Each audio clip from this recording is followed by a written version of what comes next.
it's Sarah here. It's week 20 for our CSA, which means it's the last week.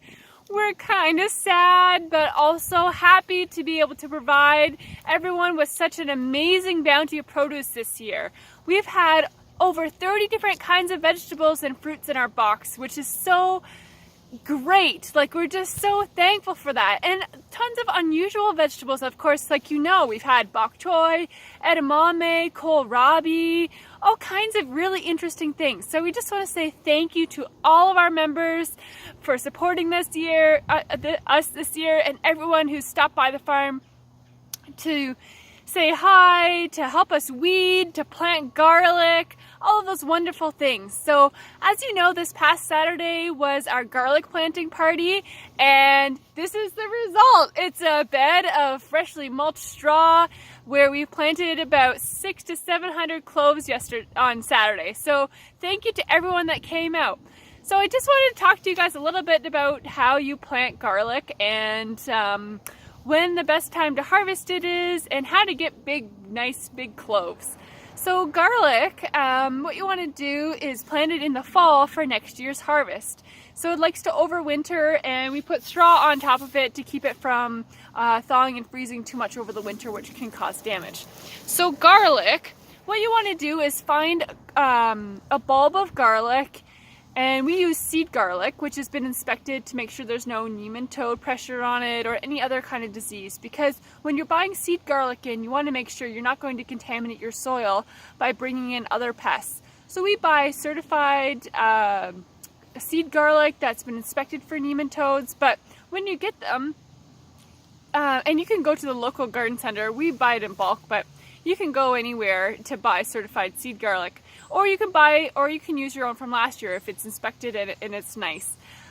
So we buy it in cloves, in full heads, and then we break it into cloves. So this is what it looks like when we break it up.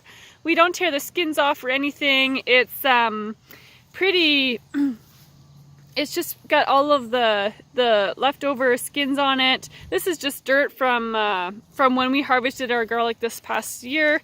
And what you want to do is just, you want to plant them about 3 inches deep, 3 to 4 inches deep in the soil. So we make a big trench, and then we just plop them in about 3 to 4 inches apart from each other.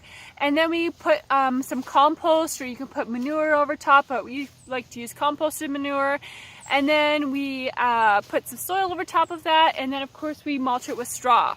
And then what will happen is over the winter it'll kind of just sit there, but in the springtime you'll have nice little green shoots that come up from the soil, and eventually you'll get the garlic leafy part to come up. So that's the first exciting thing you'll see about garlic. The nice thing about garlic too is that the deer don't like garlic, so it's one crop in the garden that you don't have to worry about like other critters eating it.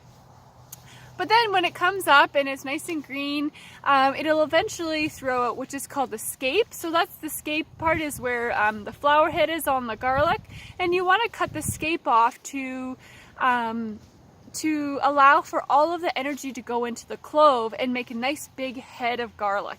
So what happens is you'll plant one clove, and then eventually you'll get a full bulb of garlic. So it's really exciting and neat to see it multiply over time. And then the other thing too is when you cut off the scapes, you can eat the scapes just like fresh green garlic. They're beautiful. I love to put them in eggs in the morning. You can pickle them. You can put them in stir fries. They're just amazing. And for people that have IBS or anything, a lot of the times white parts of onions or the garlic itself isn't great, but the green parts are something that's more digestible for people. So something to think about if you've got some rumbly tumblies going on. Anyway, guys, that's all we wanted to talk about today for our garlic planting. Thank you again for a wonderful season. We'll be going kind of quiet here for the winter, so this will be our last video for a while.